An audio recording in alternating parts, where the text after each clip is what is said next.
हमें जो next given problem है, जो बेस थ्योरम का जो प्रॉब्लम, फर्स्ट प्रॉब्लम है कि अपने को 3 अर्न प्रोवाइडेड है, अर्न 2 अर्न 3, 3 पात्र हैं, जिसमें एक में पात्र जो अर्न 1 है, 1 वाइट 2 ब्लैक 3 रेड, अर्न 2 में 2 वाइट 1 ब्लैक 1 रेड, अर्न 3 में 4 वाइट ब्लैक 3 रेड। तो अपने को बोला है कि अगर हम लोग एक बार में 2 बॉल निकालते हैं, किसी एक अर्न को चूज़ करते हैं और 2 बॉल निकालते हैं, तो व्हाट विल द प्रोबेबिलिटी कि वो बॉल वाइट एंड रेड हो। ठीक है, तो सपोज कोई सा भी अर्न चुना जा सकता है। ठीक है, एक अर्न चुनना है, कोई सा भी अर्न चुना जा सकता है, या तो फर्स्ट चुना जा सकता है, या तो सेकेंड अर्न, या तो थर्ड अर्न चुना जा सकता है। तीनों के चुने जाने की प्रोबेबिलिटी इक्वल है 1/3, 1/3 एंड 1/3। ठीक है, तो हम लोग इवेंट ले लेते हैं। Late A1 A2 A3 3 event है जो अर्न 1 अर्न 2 अर्न 3 के सिलेक्ट होने की हैं। ठीक है, तो प्रोबेबिलिटी ऑफ A1 का मतलब है अर्न 1 के सिलेक्ट होने की प्रोबेबिलिटी, A2 का मतलब है प्रोबेबिलिटी ऑफ A2 का मतलब है अर्न 2 के सिलेक्ट होने की प्रोबेबिलिटी, और प्रोबेबिलिटी A3 का मतलब है अर्न 3 के सिलेक्ट होने की प्रोबेबिलिटी, जो कि है 1/3। ठीक, अब बोला है अपने को कि अर्न 1 अर्न 3, ठीक है, में से कोई भी एक अर्न सेलेक्ट हो जाएगा, तो what will the probability, suppose कोई एक अर्न सेलेक्ट होगा, बोला है 1 earn is chosen at random and 2 balls are drawn, what will the probability that the ball is white and red or they come out from earn 1। Earn 1 से ball आए और एक white एक red हो, एक वाइट एक red हो, उसकी कितनी प्रोबेबिलिटी है। ठीक है, तो सपोज अगर अर्न 1 का बात करें, तो अर्न 1 का केस में, ठीक है, अर्न 1 का केस में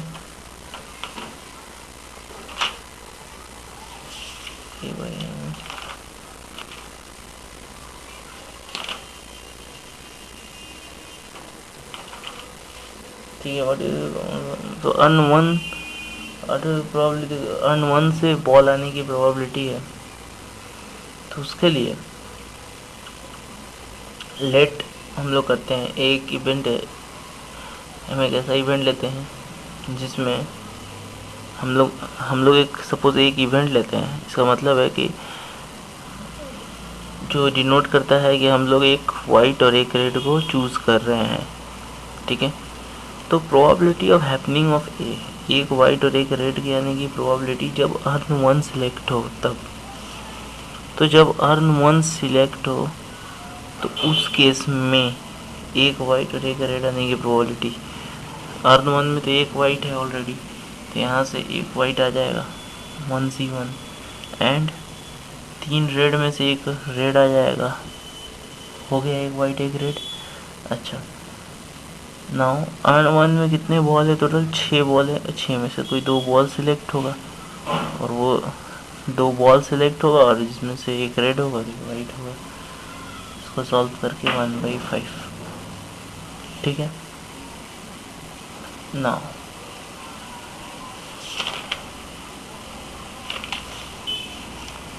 अर्न 2 से अगर सपोज एक रेड और एक वाइट आता है,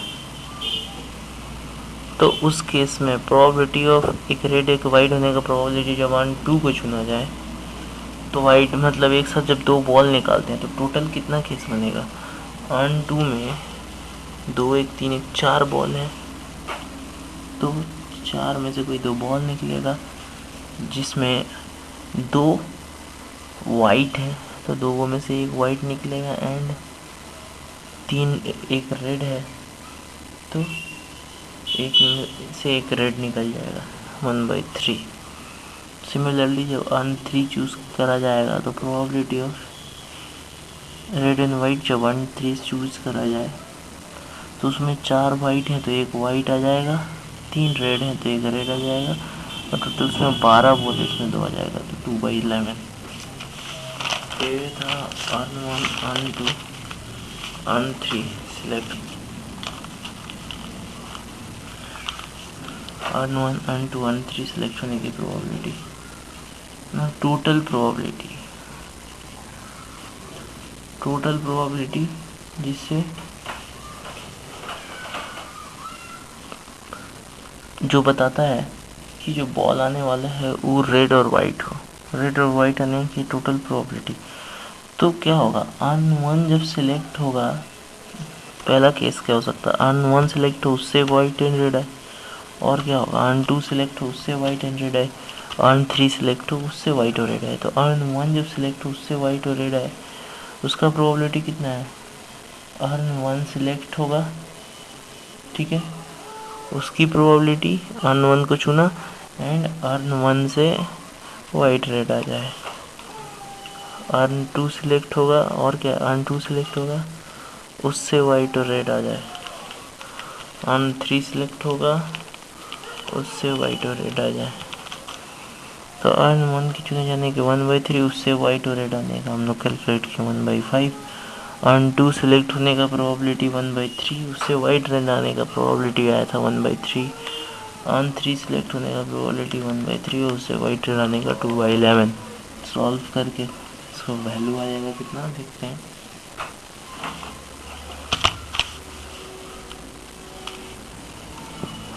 one by 15 plus 1/9 plus 2/33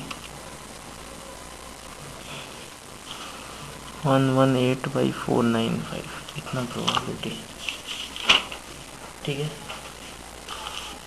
now अब अभी तक हमने वो सारे केस निकाले जब रेड आ रहा होगा और वाइट आ रहा होगा, ठीक है। प्रोबेबिलिटी ये किसकी प्रोबेबिलिटी है, प्रोबेबिलिटी ऑफ ए डिनोट करता है बहुत सारे अर्न थे, उस अर्न में से 2 बॉल निकाला गया, वो एक रेड होगा और एक वाइट होगा। अब प्रोबेबिलिटी डेट कि अर्न 1 चूज करा जाए, प्रोबेबिलिटी कि अर्न 1 चूज करा जाए, तो मतलब probability of choosing of earn 1 जब रेड एंड वाइट निकाला जा चुका हो, ठीक है, वो अर्न 1 से आए और कंसीडर्ड प्रोबेबिलिटी ऑफ अर्न 1 होने का प्रोबेबिलिटी जब कंसीडर्ड है कि वो रेड एंड वाइट है, तो ये बेस थ्योरम से होता है प्रोबेबिलिटी ऑफ A1 अर्न 1 होने की probability of A/A1 by probability of A, ये होता है। ये प्रोबेबिलिटी ऑफ A1 हमने कैलकुलेट किया है 1/3, A/A1 हमने कैलकुलेट किया था 1/5 और टोटल था 118/495। ये था अर्न 1 से सिलेक्ट होने का प्रोबेबिलिटी 1/15 बाई 118/495 0.2796, ये है प्रोबेबिलिटी बॉल अर्न 1 से choose. Similarly probability of urn 2 चुना जाने का considered provided ball are red and white, तो ये भी सिमिलरली निकाला जा सकता है probability of A2 into probability of A/A2 by probability of A। Similarly urn 3 का भी